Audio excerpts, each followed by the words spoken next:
لبيك اللهم لبيك لبيك لا شريك আজ পবিত্র হজ। বিশ্বের প্রায় ১৬০টি দেশের প্রায় ২৫ লাখ ধর্মপ্রাণ মুসলমান সমবেত হয়েছেন ঐতিহাসিক আরাফার ময়দানে। করোনা মহামারীর পর এবারের হজে সবচেয়ে বেশি মানুষ অংশ নিচ্ছেন। এর মধ্যে বাংলাদেশ থেকে পবিত্র হজ পালনে গেছেন প্রায় ১,২২,০০০ জন। ধর্ম মন্ত্রণালয় জানিয়েছে, এবছর পবিত্র হজ পালন করতে এসে মঙ্গলবার পর্যন্ত ২৬ জন বাংলাদেশি মারা গেছেন।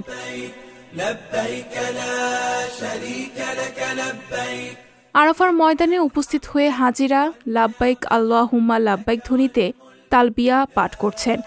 এর পূর্ণাঙ্গ বাংলা অর্থ হচ্ছে, আমি উপস্থিত হয়েছি হে আল্লাহ, আমি উপস্থিত হয়েছি তোমার সমীপে, তোমার কোনো শরিক নেই।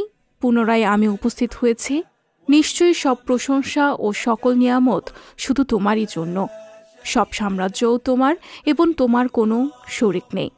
বিপুল মানুষের এমন উচ্চারণে গোটা আরাফার ময়দান প্রকম্পিত হচ্ছে।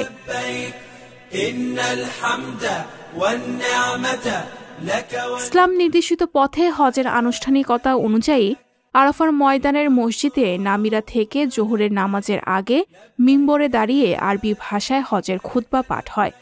এই বছর হজে খুতবা পাঠ করেন শায়ক ডক্টর ইউসুফ বিন মোহাম্মদ। এই খুতবা বাংলাসহ প্রায় ১৪টি ভাষায় অনুবাদ করে শোনানো হয়। এরপরে এই ময়দানেই জামাতে একসঙ্গে জোহর ও আসরের নামাজ আদায় করেন হাজিরা। সূর্য অস্ত যাওয়ার কিছু সময় পর মাগরিবের নামাজ আদায় না করেই আরাফার ময়দান থেকে প্রায় ৮ কিলোমিটার দূরে মুজদালিফার উদ্দেশ্যে রওনা দেন তারা।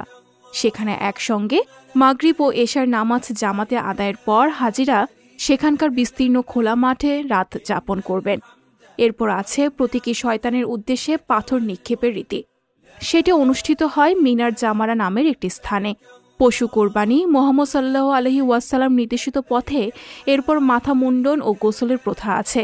হজের তৃতীয় অর্থাৎ শেষ রুকন আদায়ের জন্য মিনা থেকে মক্কায় গিয়ে সুবহে সাদিকের পর থেকে কাবা শরীফ তাওয়াফ করবেন হজ পালনকারীরা। কাবা শরীফের সামনে ২ পাহাড় সাফা ও মারওয়ার ৭ বার সাই করবেন হাজিরা। মক্কা থেকে এরপর হাজিরা আবার ফিরে যাবেন মিনায়।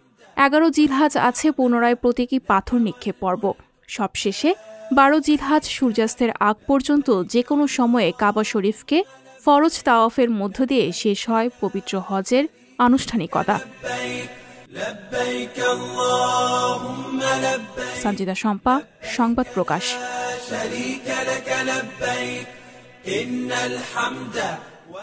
সংবাদ, ফিচার ও অনুষ্ঠানের জন্য ভিজিট করুন সংবাদ প্রকাশের ওয়েবসাইট এবং যুক্ত থাকুন ফেসবুক পেজ ও ইউটিউব চ্যানেলের সঙ্গে।